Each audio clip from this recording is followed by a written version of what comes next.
own project called Perana. I've been told and chastised many times that it's Perana, not Perina, and the way that you can think of it is perennial flowers, right? So it's called Perana, not Perina. It's where your money grows. Please give a big round of applause to Anna Yuan! Hi everyone, I'm Anna, founder of Perana. We've been building in the Solana ecosystem for the last 4 years, and today I want to talk about Solana's $450 million problem on stablecoins and what to do about it. It's not really that I'm trying to frame this as a negative. It's actually both a blessing and it's a blessing in disguise. So let's dive in. What is the problem? The problem is that Solana is the most advanced blockchain in performance, and it's growing the fastest, yet the least aligned on stablecoins. This chart here, majority of these don't reinvest their earnings into Solana ecosystem. They're not Solana aligned. Very few of them, like USDY here and USDS here in the audience, are trying to do that, but they can be done in a more ecosystem aligned manner. Interest revenue from USDC and USDT, ironically, are being used to fund our competitors. And this is particularly a topic of discussion post the Hyperliquid and MegaETH RFPs for stablecoin issuers. This specifically, though, thanks Bart from Helios for pointing it out, is that Solana is funding base. And this structural subsidy compounds over to billions of dollars. Just imagine if every year we have a $400+ million pool that funds developer education or audits. It makes a huge difference. Breaking down the problem into two, so both Anthony from Artemis mostly talked about the payments and regulated use cases. I want to talk about both stablecoins as the regulated stablecoins that are really just tokenized bank deposits or cash, and then TradFi the concept of fixed income, which is like yield coins or synthetic dollar or whatever you want to call it on-chain, synthetic decentralized stablecoins. Regulated stablecoins are becoming more and more commoditized. In the last few years, we know in the industry that Circle, for example, or Tether would charge networks huge sums of money to bring their native USDC on-chain. I believe this is going to change, and this is no longer going to be the case this year, and definitely not in the future. Because with the Genius Act, they become the way that stablecoins are becoming more and more regulated around the world means you can choose. It becomes like basically no cost to create your own stablecoin, and you get almost the same level of liquidity into other stablecoins via on-chain and regulated off-chain rails, specifically into USDC currently as the canonical stablecoin of reference. Why do you need this for any network, especially for Solana? These are the baseline dollars. They function like cash. I think it's super important to align their revenue and network effects to feed Solana and not competitors. Some people think that there's liquidity fragmentation if you introduce too many stablecoins. It's actually that once one issuer has a chokehold, and most of these are, or almost none of these, are reinvesting the earnings, like I said earlier. On the other hand, and where I'm more maybe a little biased, is that unregulated stablecoins, aka these different names you want to call it, are distinct products. So the productive assets are like essential building blocks for what we want to have as internet capital markets on Solana. And they come from, they span various asset classes. Right now in crypto, I think most people think about it as RWA, tokenized T-bills, but really there's also a whole world of alternatives on trading strategies like delta neutral funding rate, such as the likes of Athena, and more. So a lot of these are, if we want to increase the TVL or the AUM of Solana and the economy, we have to bring much of that into Solana and generate demand. I think what we're missing is a DeFi flywheel. So it's actually a synergistic flywheel, or two sides of the same coin, pun intended, between the regulated stablecoin side and the unregulated yield-generating token side. So we worked with Birdeye and LunPay on a stablecoin report. on payments, and it's showing how yield-bearing, those yield coins are actually one of the fastest growing sectors alongside the regulated payments use cases. Currently, if you're interested, the full report is here.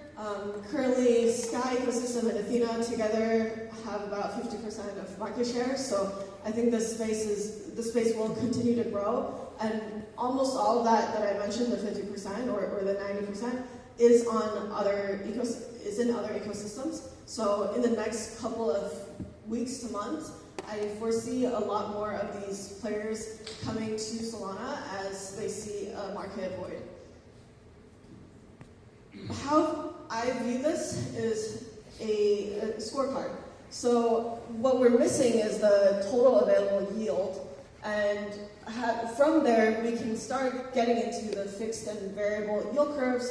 We can get into liquidity depth, and then the holy grail for me for internet capital markets is under collateralized credit. That's the thing that powers traditional financial markets. Without credit, you don't have any of those velocity, you don't have the yield. If imagine there's no N2 money supply, it's just like whatever the Fed prints, you're not going to get an economy at all. So we're still in step one, very far away.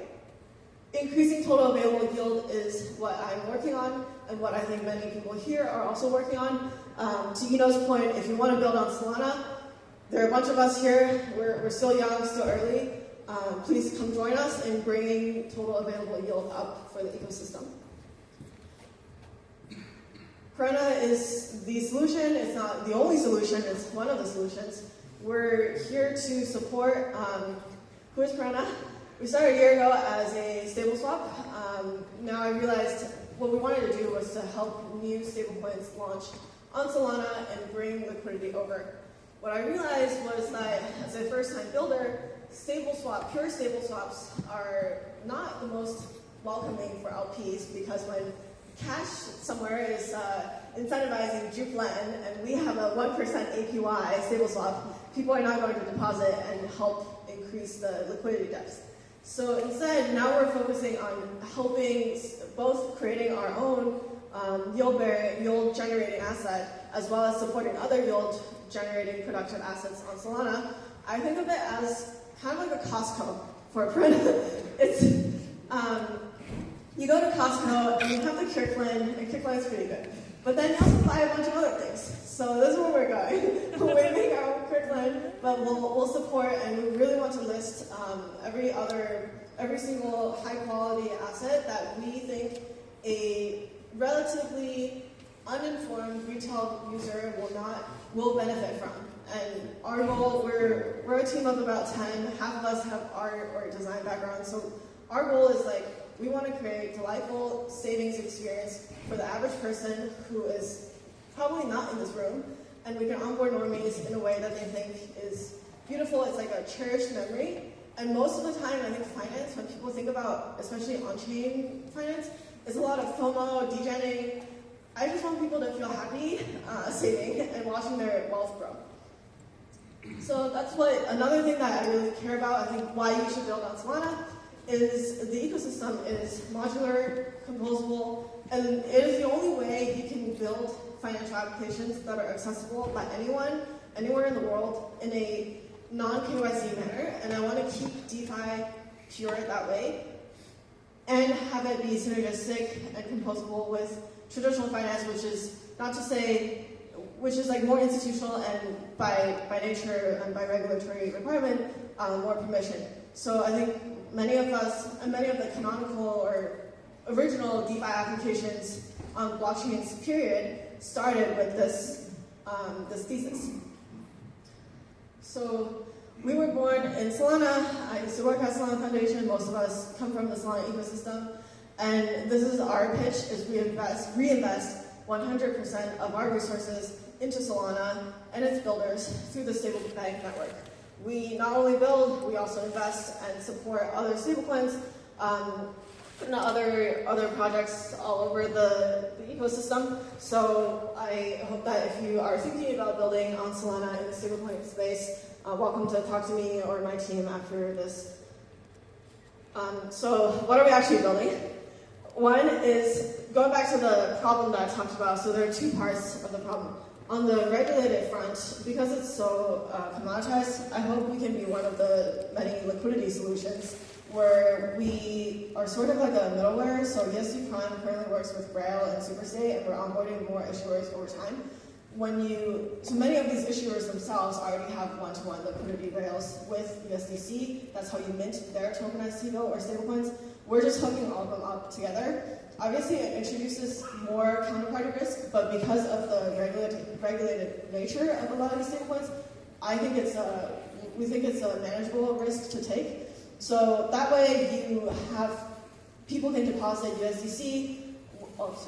People can deposit USDC, and then we'll turn them into other more quote-unquote friendlier assets, like for example, Agora or Braille or like Benji Middle. Those are tokenized. They would share some interest income with the partners, and that way we can use that to increase liquidity or to distribute to our partners. Under Genius Act, you cannot directly distribute to the end user, but that doesn't mean the issuer should just hoard all that and go reinvest somewhere else. It should still stay in the Solana ecosystem. Our second product, USD Star, it started off as a stablecoin LP token. If you currently hold USD Star, you probably hold legacy USD Star, so please migrate to new USD Star as of last week. So this is our liquid savings token. In my little joke analogy, the Kirkland liquid savings token. The idea is we're backing it with various yield sources across basically TradFi, CeFi, DeFi, anywhere we can find diversified, low beta, sustainable yield source and a return. We will put this in over time to create like an all-weather liquid, sort of like a money market product. And it feeds the yield back into Solana ecosystem to start the DeFi Lego and DeFi flywheel that I was talking about earlier. So I think of it as a vacuum because Solana's current available yield is not super high. Imagine like if an institution wants to drop 500 million as a fund into Solana, it would just wreck the DeFi yield curve. So we actually need to do that along with other teams that are doing the same thing. And the other thing is like a lot of those products right now on Solana for DeFi stablecoins are very bull market products. So in a bear market, the yield curve on Solana drops to like 2% or below T-bill rate, which is not a great thing if you plan your whole economy or financial wealth around Solana. And this is like a liquidity flywheel where when you have USD Prime, eventually a product like USD Prime can tap into fiat rails because you work with all the regulated issuers with banking rails. And you pull money in from there. And what's keeping people in Solana versus other ecosystems is through treasury management. Because if you're only the rail and you have no yield in your ecosystem, what people are going to do is they receive the dollars and go somewhere else to like ETH to save. So what we want is then we want to have the USD Star side of things or the whole like fixed income type of products for people to do to manage their treasury and earn. So what we're trying to build on Solana longer term is a stable bank, which is really like an enjoyable banking experience built on stablecoins that is not a bank, not FDIC insured. But you can save, invest, pay, and part of it is, I think, researching, understanding how to give under collateralized credit to the ecosystem.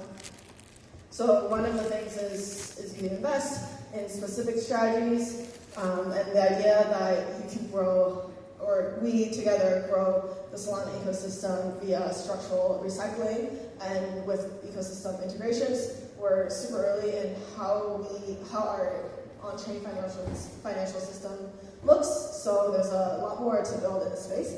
And side note, like majority of the yield sources on Solana, actually all of it is dollar-based or like crypto-based.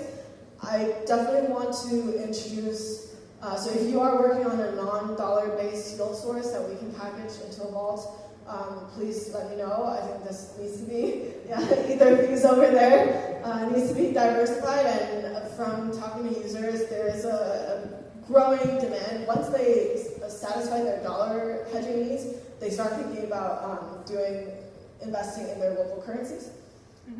Another thing is that some people might think that USDC has a strong liquidity moat.